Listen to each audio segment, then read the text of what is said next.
The darkest winter is ahead of us. Yeah, I know. I'm being dramatic.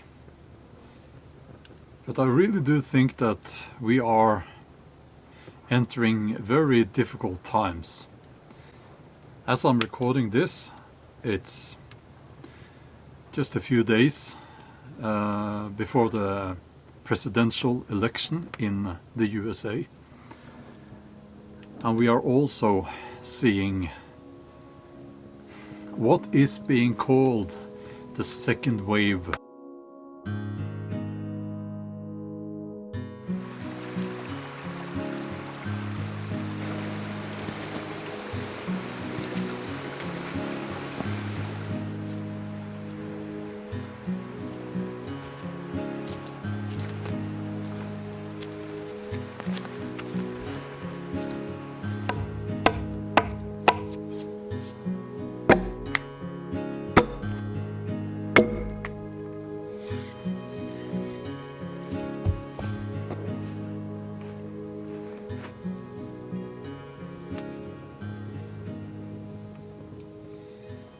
So let's start with the presidential election, and I have a few words to say about that.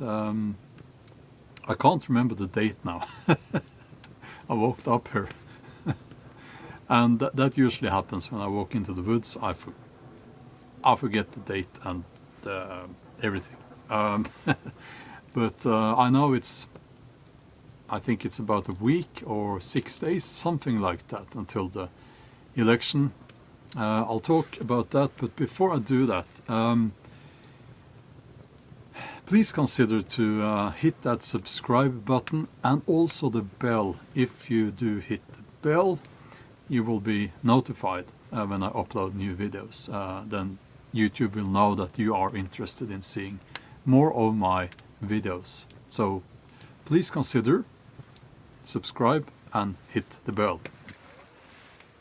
I brought notes. You know it's serious when I bring notes. Okay, the presidential election.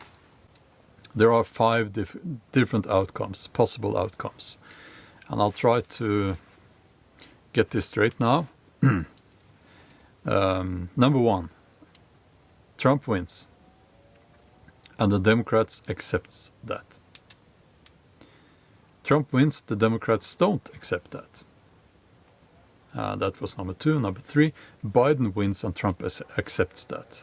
Number 4, Biden wins and Trump does not accept that. And number 5,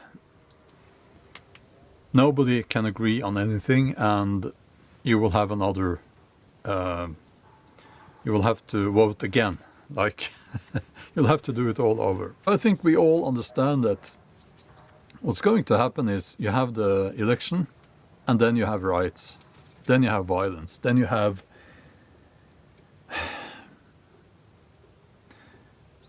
all this conflict and all this intolerance. And it, you know, it's sad to see.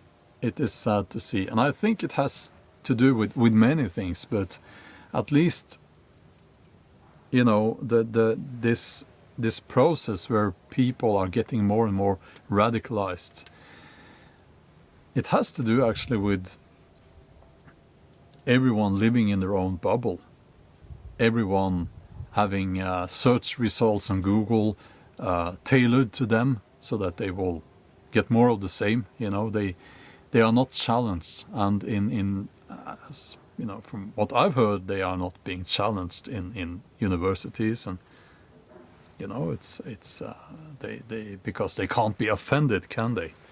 And I've said this before, I think this is the time to be stoic. This is the time not to be emotional. I know it's easy for me to say that sitting here in rural Norway, far away from the conflict. It's easy for me to say that. I understand that, but still, you know, I think the people who get out of this as winners will be the ones who manage their feelings, and this is the time to be the thinking man or woman.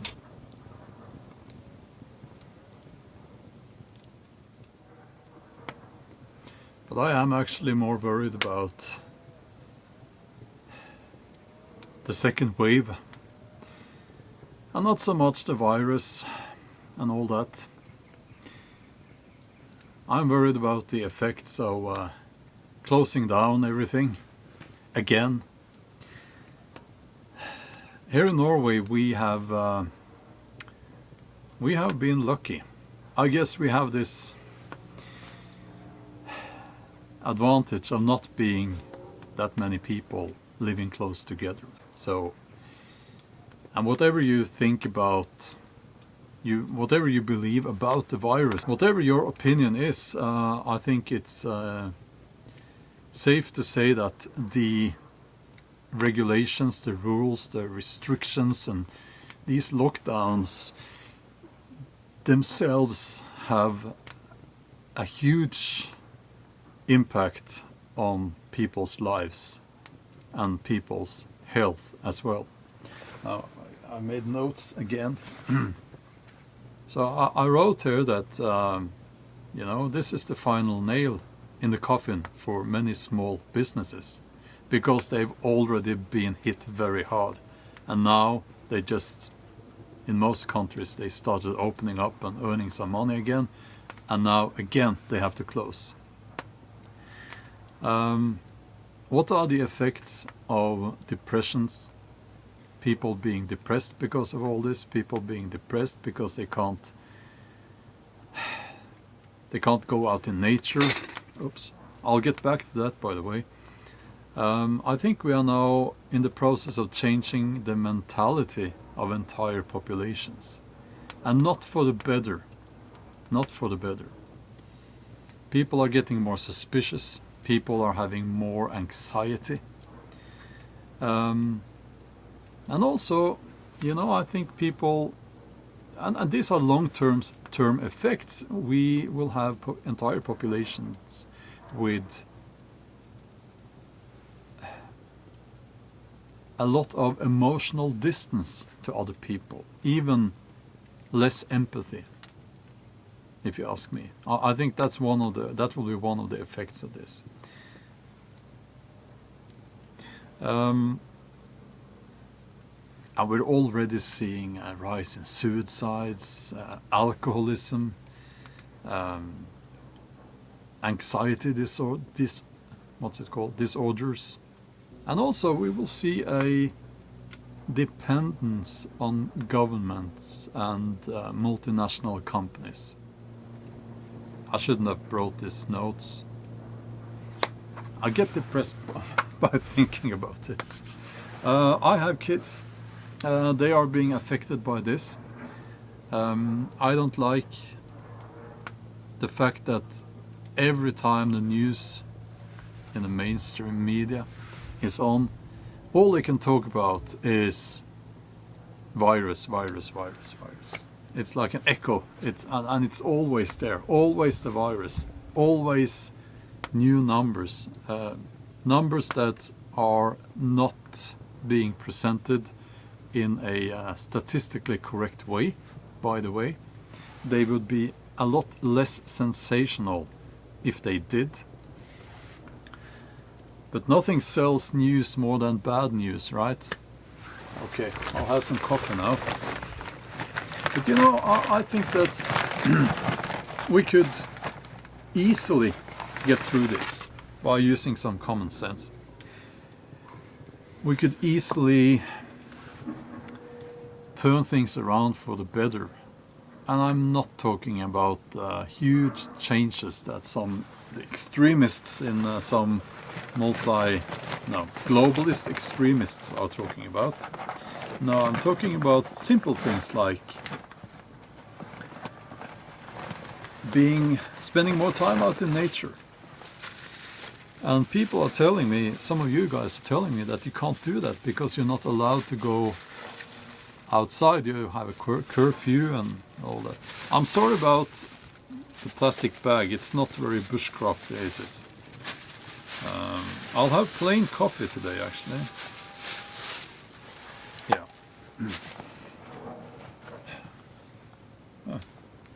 A little moth landed on me. keeping me company.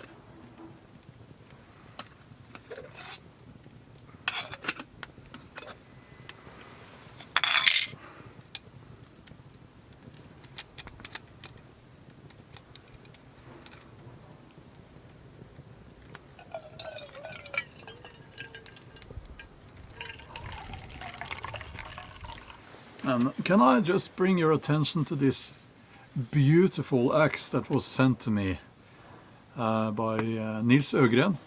It's a carving axe, and it must be the most beautiful axe I own. It's made from wrought iron, and very old iron, and you know, this is birch. Masurbjørk, we call it. And it's the kind of birch you traditionally use for knife handles. This stamp here, Sweden. You know. Please everyone go and check out his YouTube channel. There's a link here, up there, or I think it's up somewhere above me, and also in the video description. Give him a like. I have linked directly to the video where he documents how he made this axe here. Yeah. Thank you, Nils. I will be using this a lot.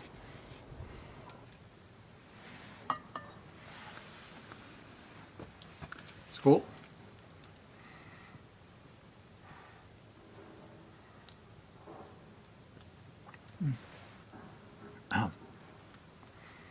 Bit warm. Yeah, so what can you do? What can we do about this? I think we should all try to spend more time in nature. I know it's not the answer to everything, but it tends to make things better. Get grounded, connect with nature. And to those governments who are refusing people to get out in nature, it's a crime, you know. It's a crime, and you know, you're not going to get infected out in the woods. It's just nonsense. And also you can, you know, stay productive, do something. I got a message from one of you guys, and it said that you know, this couple, they had started redecorating their flat or their house, and they had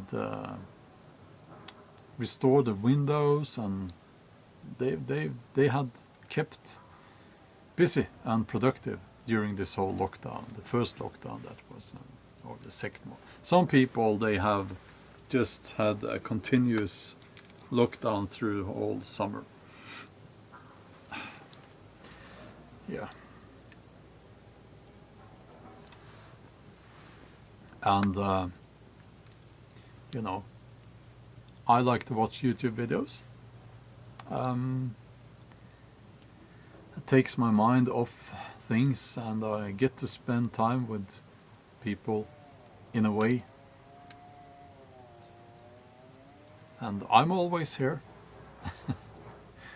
So yeah, now I'll finish my coffee, and what can I say? I hope you'll have a wonderful day. Stay strong. Take care of yourself and your family. We will get through this, and yeah, We will get through this. Okay. We'll talk later.